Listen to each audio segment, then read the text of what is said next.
At this time, it's been really challenging working remotely for some people, and working from home, it's been a new thing for a lot of people. How do you think we can be effectively supporting people remotely if they've got some access challenges as well? And this is one of the interesting things, because something that works for somebody who's dyslexic, it'll also work for somebody who's non-dyslexic. And starting this company, it has been a very, very interesting journey of why I respond in a certain way to certain things. And I respond a certain way to color. And I was like, why? Why is this the case? So I studied the person who found it. And the name escapes us, but it was a guy who went to prove through his PhD that color didn't affect emotions and didn't affect how the brain functioned.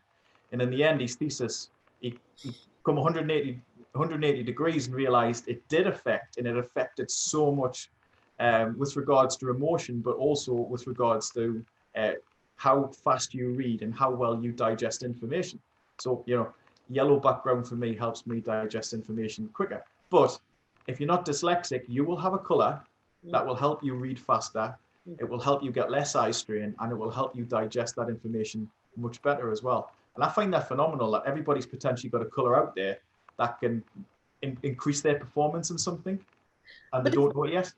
But I think that's one of the important things about what we're talking about inclusion, is we've all got strengths and we've all got some challenges. And actually, if we can just tweak some where our challenges are, it doesn't matter whether you're somebody who's got a label of dyslexia, or you've got somebody who's got memory loss or visual impairment or hearing loss, or none of those things. We can all optimize what we do by making some tweaks. And accessibility isn't about big things often, it's often about very small things that make a big difference. It's about small tiptoes in the right direction. But it comes back to my first point, inclusivity. It's all about the individual need. So you mightn't be dyslexic, but you might be helping somebody to improve. Therefore, you are being inclusive to that person. And it shouldn't be by label, should it? That's the thing. Exactly. And eventually, I think a bit of a bold claim, but I think the labels will fade over many years. It might be many decades, and we'll start realizing that we're all on a type of scale, and we'll all sit somewhere. And that's when it comes back to the whole neurodiversity conversation. It does. Diversity. Sorry. No, I was just about to strengthen the point about how we all have strengths and weaknesses, and maybe because I'm dyslexic, but that enables me to be able to think about many strands of tasks to a deeper level. So when I'm getting carried away in a conversation because of enthusiasm, but I've gone down a rabbit hole, that might be due to my dyslexia, but that's a strength because I can remember and get engaged into things in a deep level.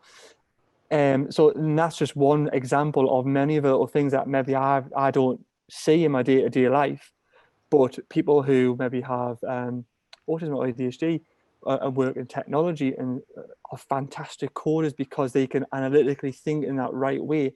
That's a fantastic strength to have. But other things, simple maths and English, might not get them to that place in their career.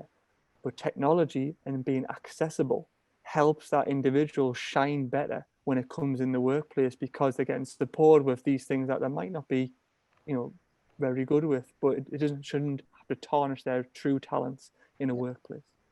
And I think that's the thing about if we make things accessible, it means those people who are motivated and interested in an area and have got skills in that area, whatever that is, can actually shine, but it also makes teams work more effectively together. Because if we work out what all our strengths and challenges are, and get our profile, we can then bring that together and work much more effectively as a team. Absolutely. I mean, the panacea for inclusivity for me, and we're not there yet, but I can see organizations and society moving in this direction, is